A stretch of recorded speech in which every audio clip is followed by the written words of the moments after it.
Et oui, les amis, on va parler de Jacques Attali, les nouvelles prédictions, les nouvelles prophéties du père Attali. On va écouter l'homélie, la nouvelle homélie du père Attali, et tout ça autour de son nouveau bouquin. Taisez-vous. Non mais cet homme est ahurissant. Porte-parole du gouvernement. Ce que vous venez de faire, c'est super. Eh oui, les amis, je me livre à un exercice que je n'ai pas fait depuis des années, depuis Let It Be. Pour ceux qui me suivent depuis le début de l'aventure, on va parler aujourd'hui du nouveau livre de Jacques Attali. C'est Bienheureux soit notre monde, publié chez Flammarion. Et on va parler de tout ça, on va décortiquer tout ça parce que on a quelque chose d'assez extraordinaire d'un Jacques Attali qui, semble-t-il, ne se cache plus et fait des pronostics assez dingues sur l'évolution du monde. Mais on parle de 2029, donc c'est demain, c'est pas loin. Et on va aujourd'hui parler bouquin. Voilà, je suis encore plus heureux que d'habitude de retrouver cet exercice-là, ce plaisir de partager avec vous des lectures, des analyses de lecture. Celle-ci est très en lien avec l'actualité, vous allez le voir. Mais c'est un exercice qu'on va faire de plus en plus parce que j'adore faire ça. J'adore faire ça, les amis. Alors, pour mettre en contexte un petit peu ce nouveau livre de Jacques Attali, il faut rappeler un petit peu le personnage. Parce que si je vous parle de prédiction, si je vous parle de prophétie, c'est à raison. C'est à raison parce que, on le sait, le Jacques Attali aime jouer de l'image qu'il a. C'est-à-dire cet homme, ce conseiller de l'ombre qui a l'oreille des puissants depuis des décennies, depuis François Mitterrand, donc plus de 40 ans maintenant, qui a prédit certaines choses qui se sont réalisées, qui a même choisi des candidats, on va le voir. Et mine de rien, il s'est parfois planté, souvent, mais on a quand même ce rôle de conseiller de l'ombre, de prophète qui, par moment, a quand même prédit des choses très intéressantes qui se sont réellement matérialisées. Je vous ai sélectionné quelques petites séquences, hein, et on remonte à 1979, 1979, comme on dit chez nos amis suisses, avec ce qu'il disait sur ce qu'allait devenir le système de santé. C'était il y a 40 ans. Que devient la liberté dans un système de soins accaparant comme celui-là? Bien, le concept même de liberté va devenir de plus en plus perverti. Et c'est ça qui est fascinant dans cette évolution, et c'est peut-être pour ça qu'elle est le plus terrible, c'est qu'elle va récupérer tous les concepts, y compris celui de liberté. Je dirais même y compris les idées d'Illich dont vous parliez tout à l'heure. Parce que qu'est-ce que c'est cette société de machines qui nous apprend à nous surveiller nous-mêmes? C'est une société qui dit, soyez libres, débarrassez-vous du médecin, soignez-vous vous-même, sortez de l'hôpital, ce que dit Illich. Et autrement dit, elle va, sous prétexte de liberté, sous prétexte d'autonomie, créer les conditions de l'aliénation la plus formidable, qui est en quelque sorte l'aliénation par soi-même, volontaire, à une norme imposée de l'extérieur. On nous dira, il ne faut pas fumer, pas conduire, pas boire, mais aussi pas avoir tel gène dans sa structure héréditaire. Si vous l'avez, vous êtes extérieur à la norme, faites tout ce que vous pouvez pour vous en débarrasser. Et autrement dit, on fera que ce qui est la forme absolue de la dictature, que chacun d'entre nous ait librement, entre guillemets, envie d'être conforme à la norme. Que chacun d'entre nous ait librement, entre guillemets, envie de se comporter comme un esclave. Et ce qui est la forme absolue de la dictature, puisqu'on fera que chacun d'entre nous aura envie d'imiter un modèle, une copie, une sorte d'idéal standardisé qu'on nous imposera de l'extérieur. Et ce qui est fascinant, c'est que c'est à travers la médecine, à travers le bien et le mal, à travers le rapport à la mort, que cette nouvelle forme de société totalitaire est en train de s'installer. Donc, tu vois, des éléments d'analyse, c'était il y a 40 ans et difficile de ne pas voir les liens qu'il y a avec la société avec le système sanitaire tel qu'il se dessine aujourd'hui. Autre prédiction, on est en 2016 sur le plateau de Public Sénat, le 30 novembre 2016 précisément, et Jacques Attali nous dit ceci concernant un certain Emmanuel Macron. Emmanuel est un ami très proche. Je suis très fier d'avoir été à l'origine de sa carrière. Et c'est un homme très intéressant. Et je suis convaincu qu'il sera un jour président de la République. Je suis convaincu qu'il le sera un jour. S'il a la persistance d'accepter les défaites, d'apprendre, je suis convaincu qu'il le sera un jour. Vous lui demandez d'être patient. Je ne demande pas, je lui dis, je le sais d'ailleurs, parce que nous en avons souvent parlé, je pense qu'il espère être président cette fois-ci, mais je pense qu'il construit une vraie carrière et que c'est très courageux de sa part d'avoir, alors qu'il aurait pu faire tout à fait autre chose, d'avoir accepté de participer à la vie démocratique. Donc, cette séquence, là encore, qui a fait beaucoup parler, dites-vous, on est à 1 an avant l'émergence du personnage Macron, il est à peine ministre, et donc c'est très intéressant de voir ce côté-là de Jacques Attali qui ne se cache même pas. qui ne se cache pas de ce genre de prédiction. Quand il se trompe, il peut passer pour un zinzin. Mais sinon, on a quelqu'un qui ouvertement vous dit, effectivement, Macron sera président de la République. Encore mieux, cette séquence-là qui date d'avril 2018, où Jacques Attali nous dit ceci. Est-ce que, mais vous n'êtes pas obligé de nous le dire, est-ce que là, vous auriez éventuellement repéré dans la jeune génération, justement, peut-être une personnalité émergente où vous avez pu vous dire... Je l'ai dit, déjà. Je l'ai pas vu. Si, j'ai déjà dit... Vous avez parlé de moi? Non. Vous ne pouvez pas si bien dire, parce que j'ai dit que j'avais repéré quelqu'un qui serait sans doute un jour président de la République et que c'était une femme. Ah, et c'est qui? Vous n'avez pas donné son nom encore? Dans quelle sphère vous l'avez repéré? Un petit indice. J'en ai repéré 3, en fait. 3 femmes? Ouais. Qui travaillent dans quel domaine? Qui travaillent, non... Politique? Dans le privé. Dans le privé. Ouais. On n'en saura pas plus. Non. Nouvelle technologie. Non, j'en dirai pas plus. Et vous pensez que le successeur de Emmanuel Macron sera une femme? Non, il y en a une, il faut être honnête, il y en a 2 dans le privé et une dans le public. Ouais. Ah. Oui. 2027, plutôt une femme, présidente? Oui, certains disent que j'ai voulu dire en disant ça que j'annonçais l'élection de Madame Marion Maréchal, mais franchement, elle ne faisait pas partie de ma liste. En 2027. Et puis on n'aura pas l'info. Voilà, donc si vous voulez, on a ce côté-là, Jacques Attali en joue et le dit ouvertement sur des choses qui se sont réalisées. Donc forcément, cela attise les fantasmes et je peux vous dire qu'avec le sujet du jour, les fantasmes n'ont pas fini d'être attisés, je vous le dis tout de suite, et on va arriver sur ce bouquin, je vous l'ai dit, c'est Bienheureux, soit notre monde. Tu vois, la couverture est jolie, ils ont mis un petit truc qui va bien, parce que sinon c'est Flammarion, c'est dégueulasse, mais c'est pas le sujet. Bienheureux, soit notre monde. Alors je vous donne quelques éléments de contexte de ce roman, qui est un roman d'anticipation, mais assez proche. Finalement, on est en 2029. C'est vraiment ce roman qui dépeint la situation du monde en 2029. Pour vous donner quelques points de repère, Trump a été élu en novembre 2024, puis réélu en 2028. Marine Le Pen, du côté de la France, a été élue en 2027, qui, je cite ce qui est écrit dans le roman, tente de faire réformer la Constitution pour rester au pouvoir jusqu'en 2046, ce qui nous rappelle quelqu'un d'autre, parce que Emmanuel Macron apparemment aurait les mêmes idées d'après certains médias. Au beau milieu de tout ça, et c'est vraiment l'élément clé du roman, au beau milieu de tout ça, on va faire la rencontre d'un groupe d'activistes qui s'appelle Les Vivants, et qui traque, je cite, les sombres. Alors, les sombres, tu dis, qu'est-ce que c'est cette histoire? Non, les sombres, c'est, tel que c'est décrit dans le roman, des dirigeants insaisissables qui se cacheraient derrière les gouvernants et qui seraient responsables de tous les dérèglements de la planète. Ça ressemble quand même à du complotisme. Non, mais arrête, parce que ça ne fait que commencer. Autre élément de contexte, on apprend par exemple qu'en Israël, Benjamin Netanyahou fut battu à des élections surprises et il était vraisemblable qu'il n'échapperait pas à la prison. En Chine, Xi Jinping annonça qu'il ne pouvait plus tolérer la présence américaine à Taïwan, ni non plus la présence russe à Vladivostok, deux formes insupportables de colonialisme. Et donc, on a ces éléments de contexte du monde tel qu'il est vu, tel qu'il est décrit dans ce roman par Jacques Attali, qui en est l'auteur. On va suivre les traces d'un personnage qui s'appelle Elmer Ehud, mais qui s'appelle également Georges Eliès. Je ne vais pas vous en dire plus pour ceux qui veulent lire le roman. Je vais essayer de ne pas trop divulgacher certains éléments, mais on va quand même bien le décortiquer, on ne va pas se mentir. Et donc, voilà un petit peu les éléments de contexte. Alors, on en reparlera à la fin du côté prédiction par rapport à Jacques Attali et tout, on y reviendra. En guise d'éléments de rappel avant de commencer à décortiquer, bien évidemment, c'est un roman, c'est de la fiction. C'est de la fiction, tout n'est pas à prendre au pied de la lettre, mais il est important de rappeler, c'est ce qu'on vient de faire, que c'est écrit par Jacques Attali, qui a une certaine appétence pour ce genre de choses, qui aime jouer au devin, et en plus, qui a des positions médiatiques et politiques qui lui permettent quand même d'avoir la main sur ces événements-là. Donc, il y a plusieurs volets dans la critique que je veux faire de ce bouquin et de vous dire à quel point, comme il y a des choses très très intéressantes, je vais vous lire certains passages, on va prendre le temps, on est dans la littérature aujourd'hui.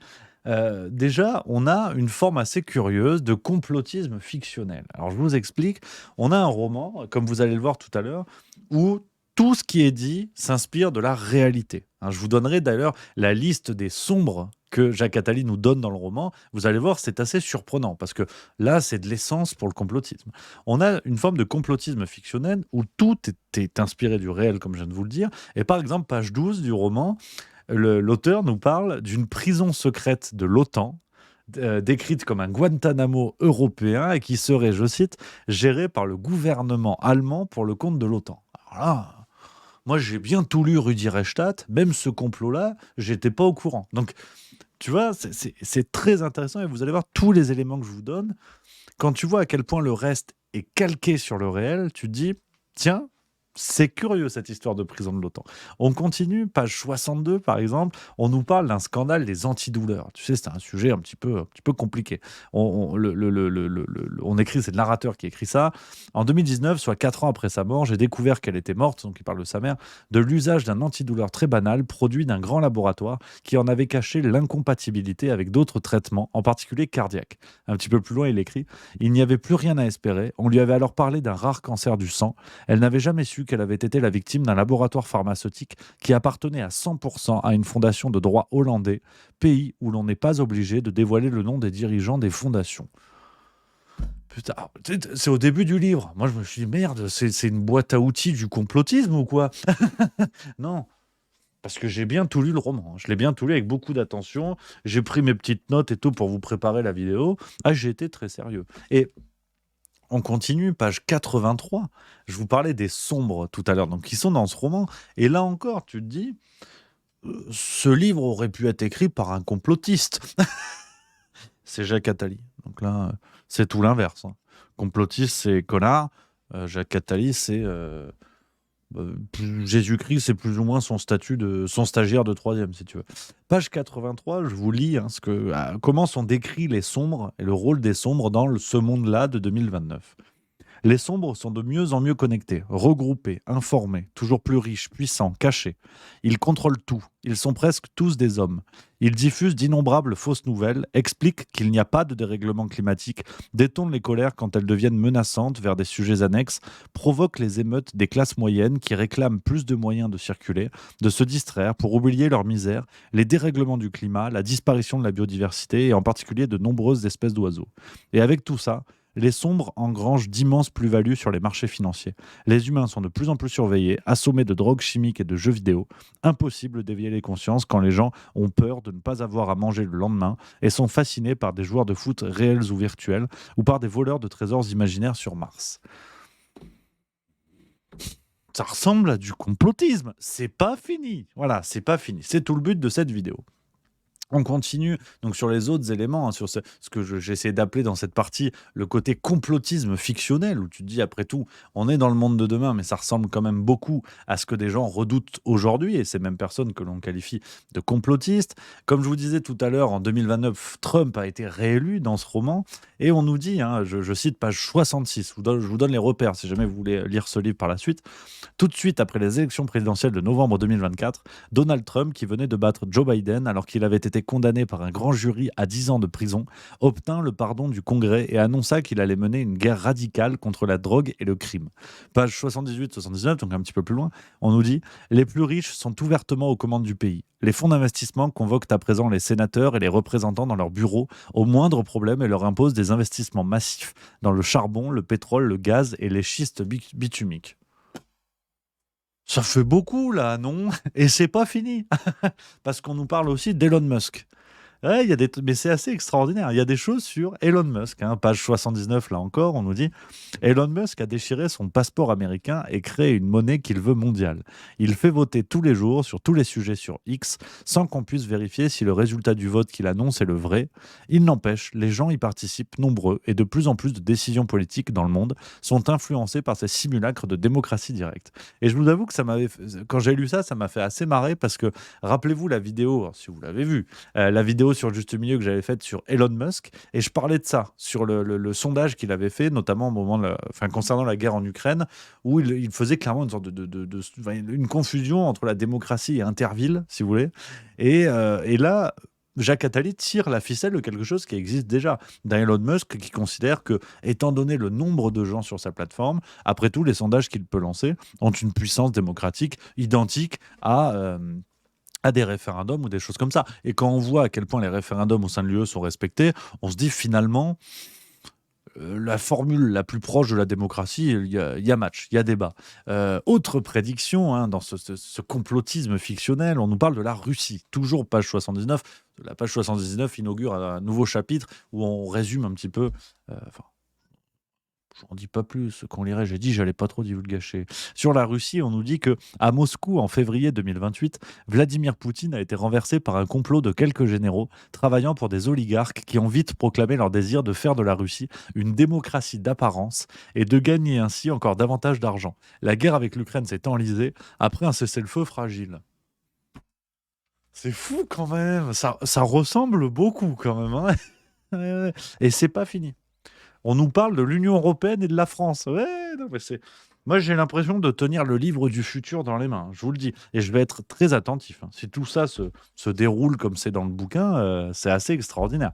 Sur l'Union européenne, je vous lis, les amis, beaucoup de lectures, beaucoup de passages qui sont très intéressants. L'Union européenne est maintenant, plus encore qu'il y a 3 ans, gangrénée par les narcotrafiquants qui contrôlent de nombreux ports de l'Union, dont Rotterdam, Anvers et Le Havre. En Allemagne, règne un pouvoir social, écologiste, pacifiste, xénophobe et nationaliste qui ne veut plus ni d'une défense européenne ni d'un soutien américain. La Belgique est dominée par des minorités en Wallonie et par l'extrême droite alliée aux trafiquants de drogue en pays flamands. Les Pays-Bas résistent un peu mieux, mais une alliance du même genre où les extrêmes s'allient aux gangs dirige et manipule l'opposition. Après l'échec catastrophique du gouvernement Meloni, l'Italie s'est ressaisie. Les partis démocratiques ont repris le dessus grâce à une presse restée vivante.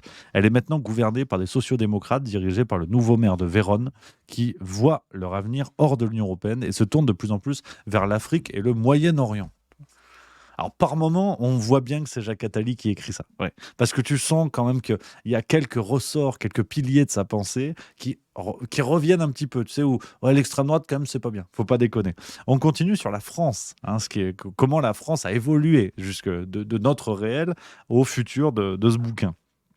En France aussi, il s'est passé beaucoup de choses. Les émeutes se sont multipliées pour d'innombrables prétextes. Des affiches ont recouvert tous les murs, demandant au président de démissionner. 5 ans, c'est trop long. Il refusa de le faire, parlant même de son désir d'un 3e mandat. Putain, c'est pas fini. Ces gouvernements successifs ont continué à naviguer à vue. Les partis qui le soutiennent n'ont pas réussi à se mettre d'accord sur le choix d'un candidat pour l'élection de mai 2027. Gérald Darmanin, Édouard Philippe, Gabriel Attal et Bruno Le Maire se sont présentés comme Jean-Luc Mélenchon et Raphaël Glucksmann, qui se retrouva au second tour contre Marine Le Pen. Fin mai 2027, elle l'emporta de peu et gagna dans la foulée les législatives de juin. Après 2 premières années sans faute majeure, sinon des déficits abyssaux, en cachant bien son jeu, elle venait, m'expliquèrent-ils, donc il fait référence au personnage dans le contexte dans lequel il est, de faire rétablir par référendum la durée du mandat présidentiel à 7 ans, renouvelable. Elle pourrait donc, disent les constitutionnalistes, se faire réélire en 2032 pour un septennat, et même, prétendent certains, puisque la Constitution a changé, se faire encore réélire en 2039, puis jusqu'en 2046. C'est fou quand même. Ça ressemble beaucoup. Alors, on a quelques petites pépites, par exemple, sur les JO. Parce que dans sa boule de cristal, Jacques Attali a réussi à voir comment les JO se sont passés. Et là encore, c'est croustillant. Hein. Page 163, je vous lis, c'est beaucoup de plaisir. Les JO, apparemment, ça va être une tannée. Hein. Il est encore plus optimiste que moi. Hein.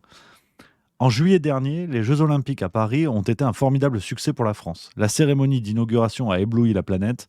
La maire de Paris, comme le gouvernement français, ont crié au triomphe.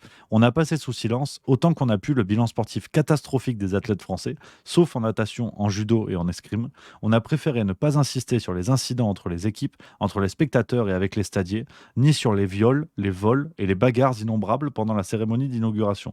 Une température de plus de 45 degrés s'est installée le jour de la finale du 100 mètres. Bon, ça, par contre, je suis pas sûr. Ouais, par moment, il est en roue libre, le Jaco. Je sais pas si c'est le même dealer que Pierre Palmade, mais par moment, il y a des délires. Mais c'est quand même ce qui est chouette. Alors, on pourrait lire aussi d'autres éléments, d'autres choses comme ça, les copains. Il y a plein de passages un petit peu croustillants. Là, je vous ai lu vraiment ceux que je trouve les plus éclairants, on va dire, et les plus intéressants en termes de prédiction. Alors, il faut remettre un peu les pieds sur terre. Il faut remettre les pattes sur terre parce que, comme je vous l'ai dit tout à l'heure, c'est de la fiction. C'est de la fiction, donc on ne peut pas dire tout est écrit dans le bouquin, c'est ce qui va se passer. Voilà, il faut raison garder. Cependant, ceci dit, nonobstant, en guise de contradiction, on voit bien que tout est calqué sur le réel. Tous les personnages évoqués, les situations, tout est probable. Alors bon, le 45 degrés dans un an, le soir de la finale, je suis pas sûr. Mais après tout, on en reparlera. On verra, tu vois. Mais on voit bien que Jacques Attali utilise un roman, utilise, on va dire, un étui qui est celui du roman pour faire passer des réflexions et des raisonnements qui sont clairement des prédictions. En tout cas, il y a une volonté prédictive. Parce que, pour être très honnête et être un petit peu plus dans la critique sur la forme, c'est un livre assez moyenasse. On va pas se mentir, ça ne brille pas par le style. C'est écrit de manière un peu bateau par moment. Il y a vraiment des pirouettes narratives. Alors là encore, je vous en dis pas plus pour ceux qui voudront le lire. Des pirouettes narratives un peu fastoches, honnêtement, qui sont même un petit peu désuètes aujourd'hui sur l'évolution. Vous allez voir après, il y a tout un contexte lié aux jeux vidéo. Le roman ne brille pas par lui-même. C'est-à-dire, et je crois que justement, ça laisse cette impression que le roman existe de par les prédictions qu'il comprend. Sinon, l'aspect littéraire est assez creux, quoi. C'est très moyenasse. Il n'y a pas un plaisir de lecture de zinzin. Bon, en même temps, Jacques Attali n'a jamais été Victor Hugo, ça on était au courant, mais maintenant on est sûr. Et donc, ce qui est très intéressant, c'est cet aspect-là, cet aspect calqué sur le réel qui rend impossible le rejet complet. C'est-à-dire qu'il y a un juste milieu, décidément c'est bien trouvé, c'est de la fiction, donc on ne peut pas tout prendre au pied de la lettre, mais on ne peut pas, à mon avis, tout rejeter en bloc en disant non mais ça va, c'est un roman, soyez pas fous. Tout est calqué sur le réel, avec des prédictions que l'on peut entendre dans les médias comme Jacques Attali aime les faire, tu vois. Et ça va encore plus loin que ça. Et comme je vous le disais tout à l'heure, s'il n'y avait pas écrit Jacques Attali ici sur la couverture, on dirait c'est un roman de complotiste. Ah, on dirait, mais vous vous rendez compte, c'est pas possible. Complotisme. Parce que Jacques Attali donne la liste des sombres. Vous savez, les fameux personnages sombres qui gèrent le monde dans l'ombre. Et là, je me suis dit, c'est du complotisme. Parce que je vous le donne en mille, il y a la liste des sombres. Dans une page du livre, je vous la lis.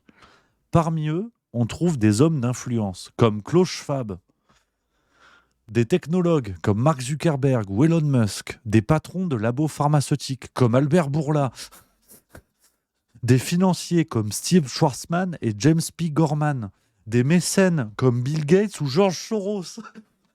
Arrête! Et là, t'as le droit. Ça, t'as le droit. Si aujourd'hui quelqu'un arrive en disant exactement la même chose, par exemple si demain j'écris ça sur un article de Juste Milieu, on est des complotistes. Et Jacques Attali, dans son bouquin, il le dit, ça va, parce que c'est un roman. Donc c'est vrai que c'est très intéressant. Je vous l'ai dit, on va pas devenir zinzin. Non, Jacques Attali n'est pas un prophète. Mais non, ce roman ne veut pas rien dire. Il y a du sens. Il y a du sens là-dedans. Il y a quelque chose. En fait, en y réfléchissant et pour préparer cette séquence pour vous, les amis, je me suis dit finalement, il n'y a pas 1001 possibilités dans les intentions de Jacques Attali. C'est-à-dire que la première intention, c'est celle finalement d'utiliser l'écrin du roman pour faire passer des réflexions, des pensées, des analyses de manière assez moyenasse, mais pour dire ce qu'il pense, quoi. Parce qu'au fond, il n'y a rien d'extraordinaire. Juste que si vous dites ça aujourd'hui, par exemple sur les réseaux sociaux, vous êtes un complotiste. La deuxième possibilité, et honnêtement, je n'y crois pas vraiment, mais il faut quand même la considérer, c'est que Jacques Attali soit dans une telle dynamique, si vous voulez, de vouloir lutter contre le complotisme, de tout ce que vous voulez, qu'en fait, il part du principe que ce roman dénonce les excès du complotisme et que quand il donne la liste des sombres de cette vision très manichéenne du monde où il y aurait les vivants et ceux qui veulent lutter contre ceux qui dans l'ombre gèrent le monde, il dénonce ça parce que ça lui semble tellement absurde qu'en plus il donne une liste très caricaturale avec Klaus Schwab, George Soros et tout, mais il le fait avec une légèreté telle qu'en fait il se sert de ce roman pour se foutre de la gueule des complotistes, si vous voulez. Et honnêtement, cette option, j'essaie de la considérer intellectuellement, mais j'y crois pas. J'y crois pas une seule seconde. Je pense que Jacques Attali, avec, si vous voulez, l'aisance du mec qui en a rien à foutre, quoi. Le mec vient dans les médias, face caméra, il te dit « j'ai déjà repéré des gens pour les prochaines élections ». Alors, bien sûr, tu as un aspect égotique qui est terrible, tu vois. Mais le mec s'en branle, pour dire les choses un petit peu crûment. Il vient, Beaucoup de gens le suspectent de tirer les ficelles dans l'ombre, d'être un conseiller de l'ombre. Il est la source de nombreux complots, comme dirait Check News. Mais le mec joue avec, ce qui rend la chose encore plus malsaine, si tu veux. Et donc je pense que ce roman est vraiment là-dedans, quoi. Est vraiment là-dedans, en toute détente, il joue avec ça, parce que au fond, et je vous donne mon avis, mais ça vaut ce que ça vaut, je pense que oui, Jacques Attali fait partie de ces conseillers de l'ombre qui orientent la politique française depuis près de 40 ans. Et il le fait avec une telle impunité, une telle facilité, qu'aujourd'hui, il est même en mesure d'écrire des romans où il révèle tout. Tu sais, c'est vraiment vous savez, cette vidéo qui tourne un petit peu pour montrer à quel point parfois le cerveau se focalise sur certaines choses quand il regarde une scène, par exemple, et on ne voit pas passer des choses énormes qui passent au milieu de la scène. C'est la vidéo, vous savez, on voit des gens dans une pièce et on se focalise sur certains détails de sorte à ce qu'on ne voit pas un mec déguisé en gorille qui traverse la pièce. Et c'est une sorte de vidéo un peu test pour montrer à quel point le cerveau a du mal à se focaliser sur plusieurs choses en même temps. Et je crois qu'Attali, c'est la même chose. Genre, tu vois, il nous met ça sous les yeux. Voilà. Je vous dis tout. Et vous allez être encore assez con pour penser que c'est pas sérieux. Donc, ce que je vous dis, effectivement, ça ressemble à une porte ouverte que je suis en train d'enfoncer. Je suis complètement d'accord avec vous. Cependant, nos amis fact-checkers tentent de nous faire croire que tout cela est du fantasme et du délire. Alors que on a des livres qui sortent et qui vous le disent sous les yeux. C'est comme le bouquin de Klaus Schwab, le Great Reset, le fameux bouquin Great Reset, qui, autant je trouve, est un manuel économique un peu relou à lire, un peu chiant, et qui n'est pas, si vous voulez, le guide du monde tel que Klaus Schwab va vouloir le construire demain. Le mec déroule les vues qu'il a, les raisonnements, le développement économique qu'il a entre malthusianisme et néolibéralisme. Mais on vous le publie, quoi. C'est dans les librairies, vous pouvez aller l'acheter à la Fnac. Et vous avez d'un côté des gens qui vont le prendre pour argent comptant, qui vont dire tout est vrai, c'est sûr, c'est ce qui va se passer. Et de l'autre côté, les guignols de fact-checkers qui vont dire non, mais c'est du fantasme, presque jusqu'à défendre l'idée que ce livre n'existerait pas. Ce qui est tout aussi absurde. Et donc, c'est ce que je trouve vraiment intéressant dans ce bouquin de Jacques Attali. Et je voulais absolument vous en parler, les amis. Et bien sûr, dans les années qui arrivent, on va suivre ça de près pour vérifier si Nostradamus est revenu dans notre monde. Voilà un petit peu pour cette vidéo que je voulais vous proposer, les amis. N'hésitez pas, bien sûr, à découvrir le livre. Ça, c'est le plus important. Oui. Toujours, comme toujours, on lit les bouquins, ça fait plaisir. Donc voilà un petit peu, les amis, ce que je voulais vous dire sur ce livre. J'ai beaucoup papoté, j'ai soif. Voilà.